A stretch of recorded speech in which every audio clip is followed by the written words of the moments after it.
ইনশাল্লাহ আপনাদের সামনে নতুন কিছু নিয়ে হাজির হব।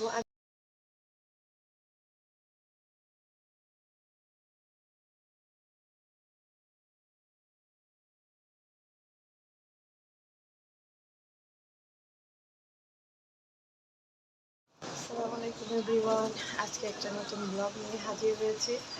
আর আজকে বিকালে নাস্তা হিসাবে চিকেন বের করেছি, চিকেন দিয়ে কিছু একটা বানাবো। তো কি বানাবো জানি না, বানানোর পর আর কি থাম্বনেইলে দেখতে পারবেন আমি কি বানাবো। আর আমার বড় ছেলেটা খুবই অসুস্থ না, মানে ঠান্ডা হালকা জ্বর। তো ওর জন্যই আর কি আজকে একটু নতুন কিছু বানাবো, দেখিও মানে ওর কি ভালো লাগে কিনা, এটাই আর কি। সকাল সকাল উঠলাম, ওর বাবা নাই, তো কাজে বের হয়ে গেছে। তো ভাবলাম একটা ব্লগ তৈরি করি আজকে। ইনশাল্লাহ আপনাদের সামনে নতুন কিছু নিয়ে হাজির হব। আমি চেষ্টা করি প্রত্যেকটা ভিডিওতেই আপনাদের জন্য নতুন নতুন কিছু, আমি যতটুকু জানি সেটা আপনাদেরকেই জানানোর জন্য, ঠিক আছে? আচ্ছা, দেখতে থাকেন ব্লগটা, কেমন লাগলো সেটাও জানাবেন। আসসালামু আলাইকুম।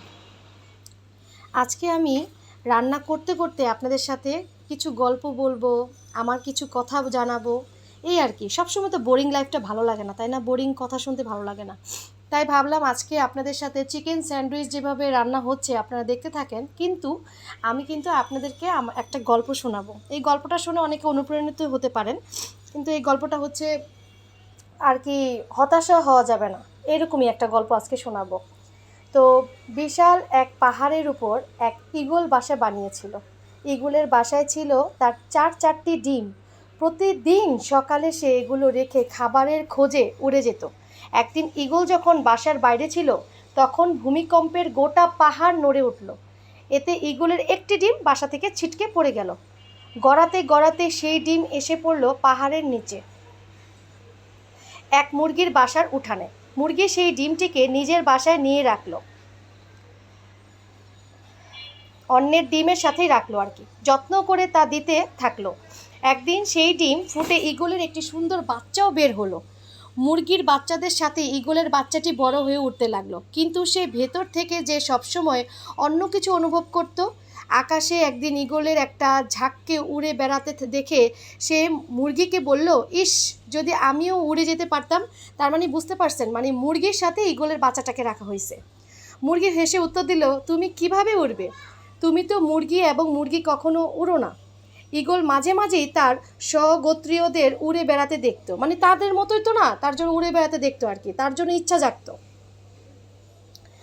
তো স্বপ্নও দেখতো উড়ে বেড়ানোর, কিন্তু প্রতিবার সে তার স্বপ্নের কথা জানালে মুরগি বলতো, তুমি তো মুরগি, তুমি পারবে না, তুমি পারবে না, এরকম আর কি। তার জীবনটা বাকি মুরগিদের মতোই কাটিয়ে দিল।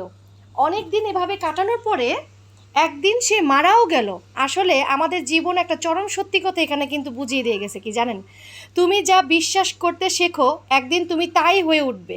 তাই তুমি যদি ঈগলের মতো উড়ার স্বপ্ন দেখো, তবে সেই স্বপ্নকেই অনুসরণ করো, মুরগির কথায় কান দিতে যেও না। তার মানে বুঝতে পারছেন, আশেপাশে মানুষজন কিন্তু আপনাদেরকে অনেক কিছুই বলবে, কিন্তু আপনি কি হতে চান, আমি কি হতে চাই, আমাদের ভিতরে কি, মানে কিছু তো একটা হওয়ার ইচ্ছা আছে। তো এখনও সময় আছে, যারা হতাশা হয়ে আছেন হতাশা হবেন না আর কি, ঠিক আছে? আর আজকে আমি একটা টুইস্ট করছি, যেটা যেমন ধরেন, আমি চিকেন স্যান্ডউইচ যেটা, হ্যাঁ, চিকেন স্যান্ডউইচ বানানোর কথা। তো আমি আবার ভাবলাম যে অনেকে তেলের খাবারও খায় না, আমার হাজব্যান্ড আবার তেলের খাবারও খেতে চায় না। তো বাচ্চাদের জন্য চিকেন চিজ স্যান্ডউইচটা করলাম, আর আবার চিকেন দিয়ে বার্গারও রেডি করে দিলাম। এর ফাঁকে ওর বাবা আসবে, আমি তো রেডি করে রাখছি, ওর বাবা এখন আসতেছে না। আমি আবার এর মধ্যে ঘরটা গুছানো, মানে দেখানোর চেষ্টা করতেছি, ওর বাবা এসে পড়ছে। এই তো ওর বাবা আবার একটু ফুচকা নিয়ে আসলো। নেক্সট ব্লগে কী করব সেটা কিন্তু বলে যাবেন, আর কেমন লাগলো জানাবেন কিন্তু। আসসালামু আলাইকুম।